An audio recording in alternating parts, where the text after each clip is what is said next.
Philadelphia, the city of brotherly love, known for cheesesteaks, pretzels, rabid sports fans, and fighting.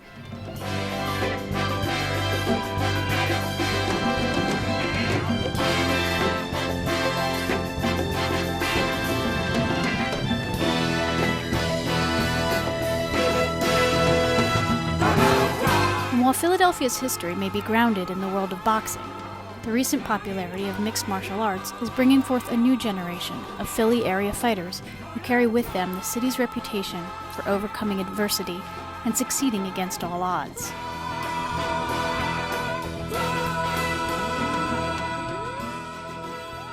One of these fighters is Bassil Hafez.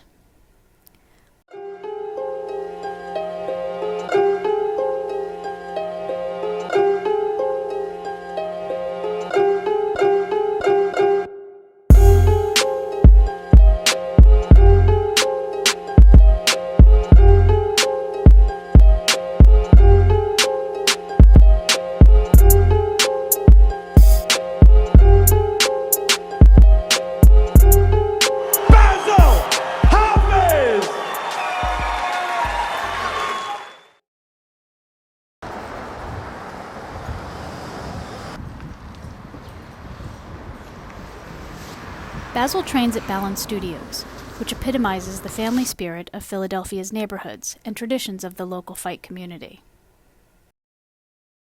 You know, Bassil's come a long way. He's certainly one of my hardest working MMA guys I have here. There's no problem getting him in here. You know, in fact, he calls you up late at night and asks, "Oh, can I come in?" He opens up for himself. You know, he's a hard worker. He's definitely the kind of guy that you don't have to shake out of bed to make him work hard. And on top of that, he gives back. And I think that's a beautiful thing. If we ever need any help at Balance Studios, he's always here helping out the white belts, the blue belts, the students. He takes over classes. So he cares about what he does. And on top of that, he wants to be successful, and he is.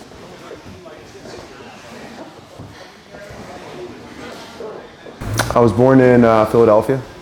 Lived my early part of my life in Philadelphia, between there and Chester, and then grew up majority of my life in Broomall, PA, and then moved back to the city about 3 years ago. My family is, I'm first generation born in America. My parents are immigrants. My mom's from Syria, father's from Egypt. And I feel like growing up in my household, I couldn't be fake, I couldn't lie to my parents that much, really. It was like, you know, they were old school into, you do the right thing, you be a good person.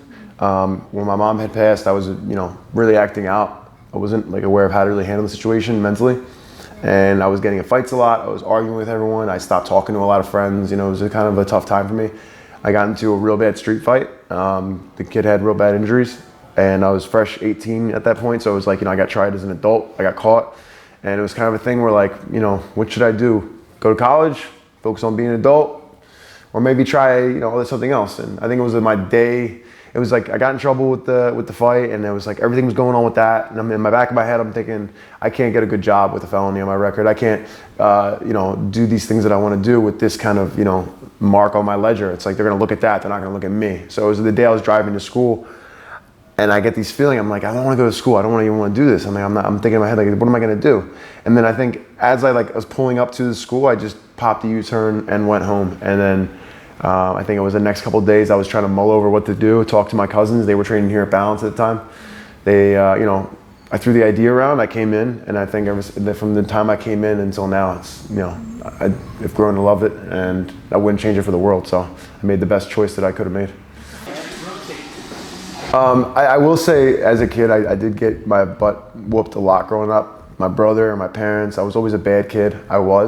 I hated that I was a bad kid now that I look back at it, because I could have enjoyed so much more. But I was a bad kid. I always got punished, old school way, you know, and that's the way I was taught. And I guess as I got older, I would always get in fights regardless of that. But I think that might have contributed to my toughness and the amount that I fight and my enjoyment for actual physical contact. So I could say the beatings have helped me, but a lot of it is also the fact that I like combat. I like to fight. I like to compete in that way. It's the most raw form of competing. you know, two gladiators going in there, battling out. Well, you know, one person's going to walk out with their hand raised.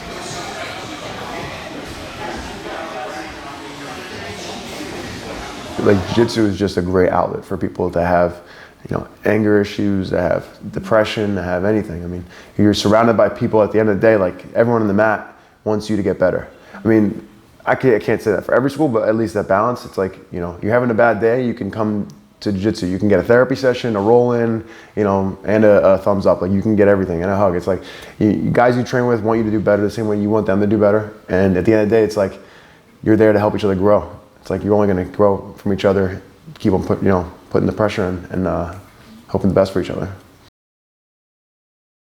Balance Studios is not generally your MMA school, your typical MMA school. In fact, we consider ourselves a self-defense, you know, street self-defense, street awareness school, Gracie Jiu-Jitsu, and we have an elite team of MMA guys that come in, and by elite, a small group. And these people have to consist of having the professional and mannerisms, same thing on the mat and in the cage. They have to transfer that also outside of the cage and into the real world. Bassil creates custom t-shirts for his fights.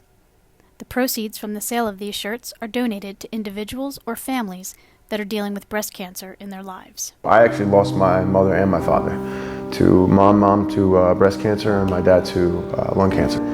So I guess, like, the whole breast cancer thing, like, when I raise money for is to be able to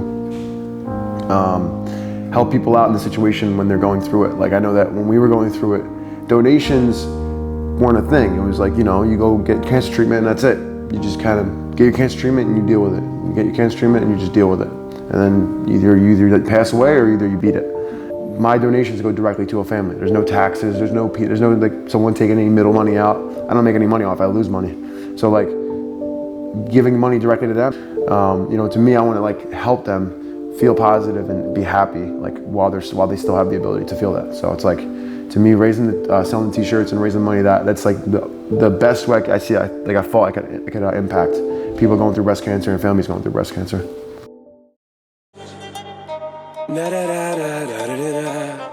I'm a soldier. I'm a soldier. Yo. This fight on April 14th means a lot to me. It's like I fight I have to win. It's my shot at being able to get to the big show, get to the UFC, and that's my overall goal, to get to the UFC, to get a contract. So it's a big fight I have to win. If I don't win, obviously it sets me back a lot. So I know that this fight means the most to me out of any fight that I fought recently. I'm excited, I'm training my ass off, and I'm ready to go in there and put on a show.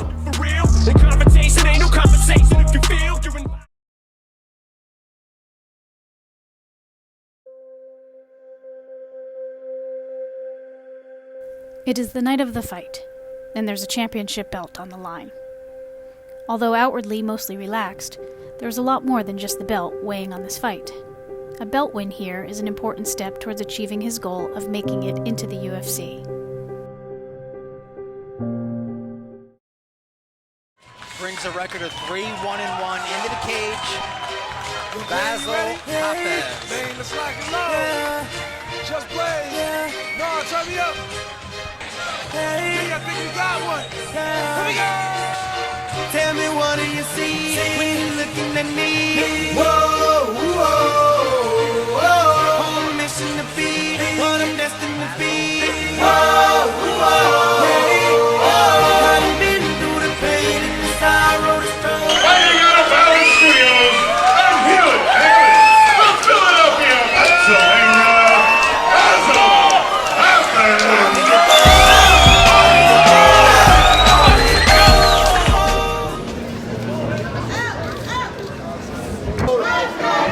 Yeah, send it. Send it. Get on.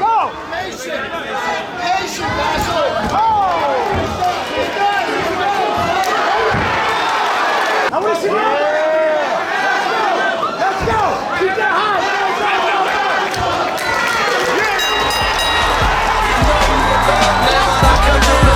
Getting this fortune and fame. Money make all the change. The new Benz is all white, calling charm again.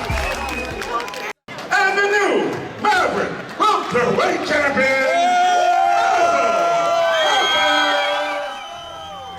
And when he did, in just slightly over 1 minute in the very first round, Bassil becomes the Maverick MMA welterweight champion. He made this fight look easy, but he has had to weather some very difficult times. As evidenced by the crowd of friends, training partners, and family that consistently show up to support Bassil, it is safe to say that there are many who are proud of him and how he helps others while still achieving his goals, against all odds. Me all a walk like a champion, talk like a champion. What a piece of money, girl, tell me where you get it from. Knock on your entrance, ram pa pa pam pam. Girl, let me in, me have the thing where you are waiting on. Walk like a champion, talk like a champion. What a piece of money, girl, how where you get it from? Knock on your entrance, ram pa pa pam pam. Girl, let me in. Why? What you be would be more than that to take your hand and lead you to the promised land. Me 20-foot dive on. All you got to do is be true, so let's go respond. Satisfying your emotion. Hotter for the press, instantly she bust. She no old and tough, and she no got time no rust. Skin smooth and precious like she never get a cut. Once on to expand, I've got to all and pull up. Giddy up, me I forget to ease a mouse. Think I'll walk like a champion, talk like a champion. What a piece of body, girl, tell me where you get it from. Knock on your entrance, ram pa pa pam pam. Can't let me in, me everything. But enough man a call, you no look for them way. You look good enough against no matter what a girl say. Put on your clothes, it's like a display. Man a steer about night and day. Could you be my honey and the woman lay? With a dad just smile and her